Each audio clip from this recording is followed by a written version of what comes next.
श्रीमद् भगवद गीता के प्रथम अध्याय, जिसका नाम अर्जुन विषाद योग है, एक बेहद दिलचस्प और भावनात्मक पृष्ठभूमि तैयार करता है जो आगे के गहन ज्ञान की नींव रखता है।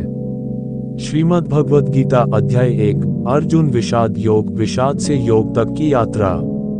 अध्याय की शुरुआत युद्ध के मैदान कुरुक्षेत्र से होती है, जिसे धर्म क्षेत्र भी कहा गया है, जो इस बात का संकेत है कि यहाँ सिर्फ दो सेनाओं का युद्ध नहीं, बल्कि धर्म और अधर्म का संघर्ष होने वाला है। नेत्रहीन राजा धृतराष्ट्र अपने सारथी संजय से पूछते हैं कि युद्ध की इच्छा से इकट्ठे हुए उनके पुत्रों कौरवों और पांडु के पुत्रों पांडवों ने क्या किया। यहीं से संजय दिव्य दृष्टि से देखे गए युद्ध का पूरा वर्णन सुनाना शुरू करते हैं।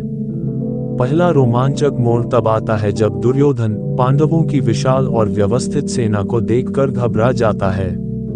वह तुरंत अपने गुरु द्रोणाचार्य के पास जाता है और पांडव पक्ष के महान योद्धाओं की सूची गिनाकर अपना भय व्यक्त करता है।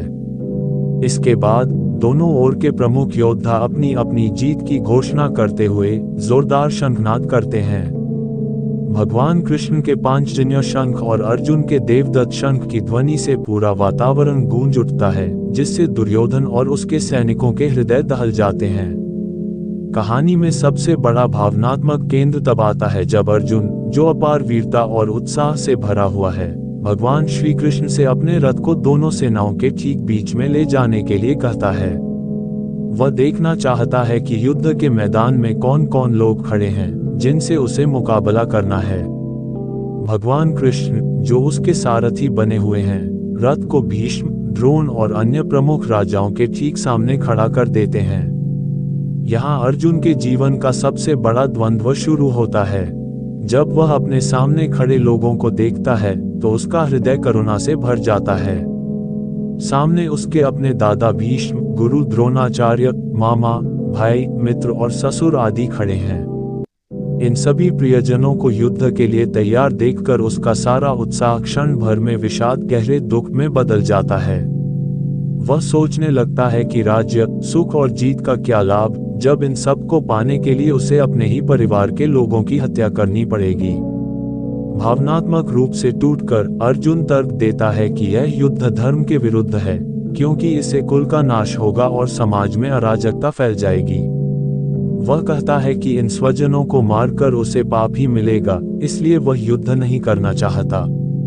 वह पूरी तरह से निराशा, मोह और अवसाद से घिर जाता है। अंत में वह अपना गांडीव धनुष बाण त्याग देता है, अपने रथ के पिछले भाग में बैठ जाता है और स्पष्ट रूप से कह देता है, मैं युद्ध नहीं करूंगा। ये पहला अध्याय वास्तव में किसी भी बड़े बदलाव से पहले आने वाले संकट या मानसिक उलझन को दर्शाता है। अर्जुन का विषाद सिर्फ एक योद्धा का डर नहीं है, यह उस हर इंसान की दुविधा है जो अपने जीवन के बड़े फैसले लेने से पहले मोह और कर्तव्य के बीच फंस जाता है। यह अध्याय ज्ञान की शुरुआत नहीं, बल्कि उस प्रश्न की शुरुआत है जिसके उत्तर में हमें भगवद गीता का महान ज्ञान प्राप्त होगा। यही कारण है कि यह अध्याय इतना रोचक है, क्योंकि यह सीधे हमारे अपने जीवन की उलझनों से जुड़ता है।